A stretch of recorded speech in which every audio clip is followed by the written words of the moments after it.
Hey everybody, welcome to the Supercross Pros YouTube channel. We're happy to get this thing underway, happy to have you with us, and happy to get everybody up to speed on all the things happening in the Supercross universe. It would be great, since we are a new channel, if you could hit the like and subscribe button and get notified of all of the upcoming news and results from the coming weeks. Alright, let's not wait any longer. Let's get right into the news and updates from this previous week of Supercross.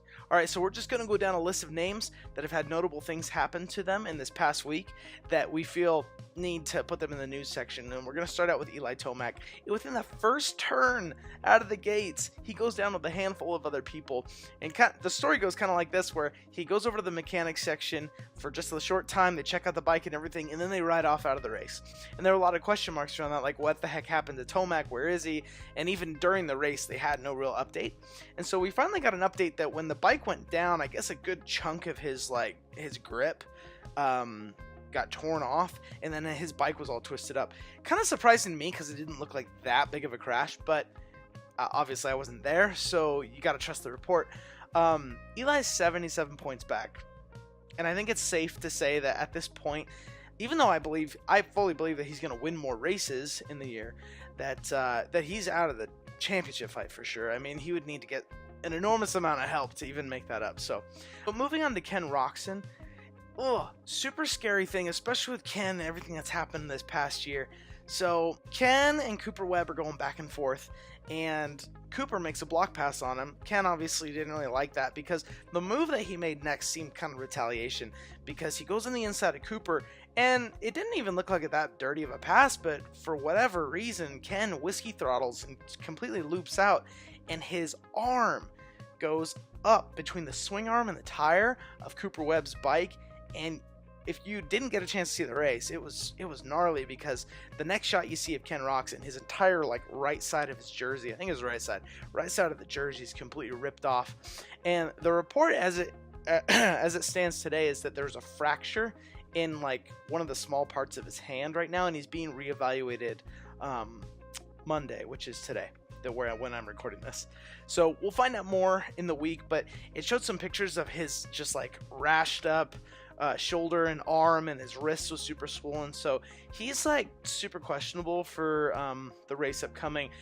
Huge points implications, jumping Justin Barcia into second, and then also cushioning that gap between Jason Anderson and the rest of the field. Speaking of Justin Barcia, I have completely accidentally become a total Justin Barcia fan just because I love his story so much. Coming out of nowhere, couldn't find a ride, gonna be a privateer, gets this practice 6-week ride while Davey Millsaps is recovering, all of a sudden lights it up and rekindles that old fire. I think it's amazing. So if you notice, Justin Barcia, he started out kind of in 5th for the first couple laps. He moved his way up into 3rd, and then all of a sudden he just started dropping like a rock. And Jeff Emig, commentating, he said, oh yeah, this is purely a mental thing. Justin Barcia is just losing it and everything. No, actually, his back brake ended up going out. And turns out you kind of need your back brake to ride Supercross. He ended up in 8th, which is still salvageable points, but he's a good cushion behind Jason Anderson. And so obviously not what he wanted, but it could have been a lot worse with no back brake. So we're rooting for Justin, and everybody else this upcoming week. We did mention Davey Millsaps. He's retired. Also, and just a little 250 shout out here, Aaron Plessinger, he went down in the whoops during the race, and he ended up just skipping the next 180 turn, and he just cut across the track. He got docked by the AMA, 1 position for that move. So even kind of hurting the whole point situation even more. But I wanted to throw that in there. We focused mostly on 450s in this, but obviously the 250 races and the championship right now is so interesting. We got to throw some things in like that. So, all right, so the points breakdown goes like this. Jason Anderson at 141. He has a 28-point lead over Justin Barcia, who sits in 2nd. Cole Seeley 3rd at 106. Ken Roczen at 102 and 4th. And there's a tie for 5th. Blake Baggett and Justin Brayton both at 99 points. And a little shout out to Weston Pike at 98.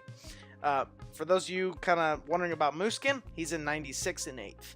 So kind of an interesting disparity of points. Jason Anderson has really allowed himself to get a good cushion, and that is, due to consistent riding. We learned from Ryan Dungey and Ryan Villapoto, especially in 2014, that consistent riding wins you the championship. So if Anderson can keep that going, history tells us that he might have a good shot at the championship. And just for those of you who might have missed the race, here's how the positions unfolded. In the top 5 for the 450s, we had Jason Anderson on top, followed by a very good ride by Marvin Muskin. He actually looked really quick and was hunting people down.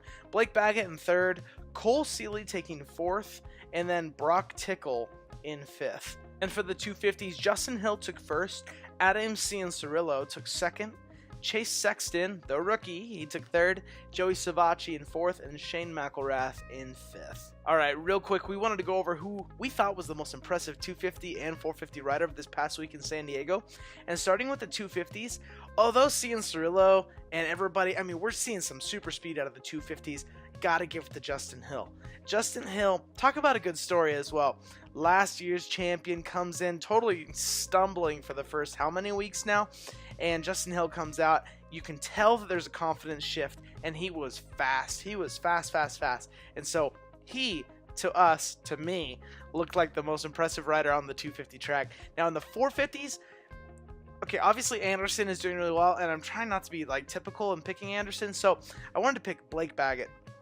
Blake Baggett, this is the 2nd week in a row that he has gotten 3rd, and he's landed on the podium, and I think there's a lot to be said about that. And if you look at the past couple weeks too, he was catching a lot of these guys. Now, although he didn't like make that next jump to, you know, pass for 2nd or even charge for the lead, he's not that far off. And I feel like Blake Baggett, as the year progresses and his confidence continues, I mean, we saw what he did last year in the outdoors before he got injured, and even then he rode through it and it was awesome. So Blake Baggett and Justin Hill, you guys get the most impressive award from Supercross Pros for this past week. Alright guys, this has been a little segment of the Supercross Pros YouTube channel.